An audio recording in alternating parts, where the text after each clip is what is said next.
اهلا بيكم في قناتنا مطبخ فراولة. النهاردة ببتنجانية واحدة بس هنعمل ألذ واجمل طبق بابا غنوج بيتي.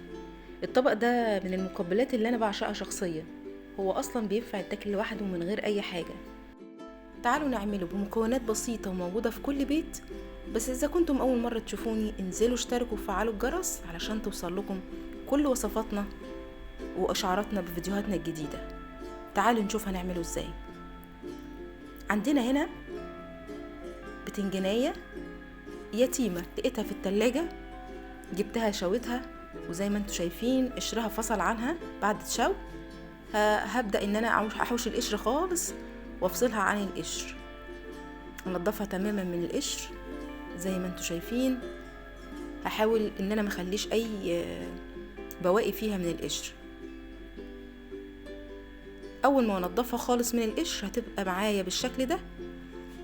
احطها في طبق عميق شوية علشان باقي المكونات، وهنزل بيها بالشوكة اهرسها هرسة حلوة جدا او هرسا مبرحا لغاية ما تتهرس بالطريقة دي.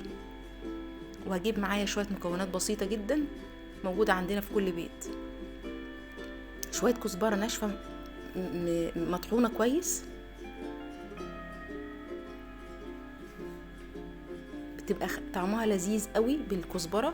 فصين توم مفرومين، وهننزل كمان بشوية كمون وملح وفلفل. ملح وفلفل ما نكترش قوي لان انا عندي هي بتنجانية، ينفع طبعا تضاعفي الكمية وتعملي كمية اكبر، بس انا اللي كان متاح عندي بتنجانية. هننزل بقى بشوية طحينة، والطحينة دي انا دوبتها بشوية خل ومية بره في طبق ونزلت بيها على المكونات بتاعتنا. بس خلاص خلص كده الطبق بتاعي، هحطه في طبق التقديم.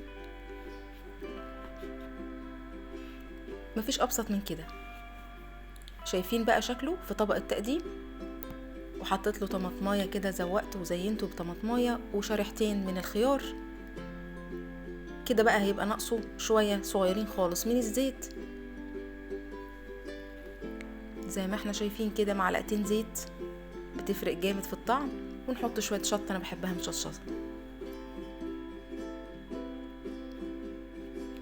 الشطه بتفرق برضو، بس لو ما بتحب يعني لو مش حابه شطه مفيش مشاكل خالص، استغني عنها او استبدليها باي حاجه تانية مفيش مشكله.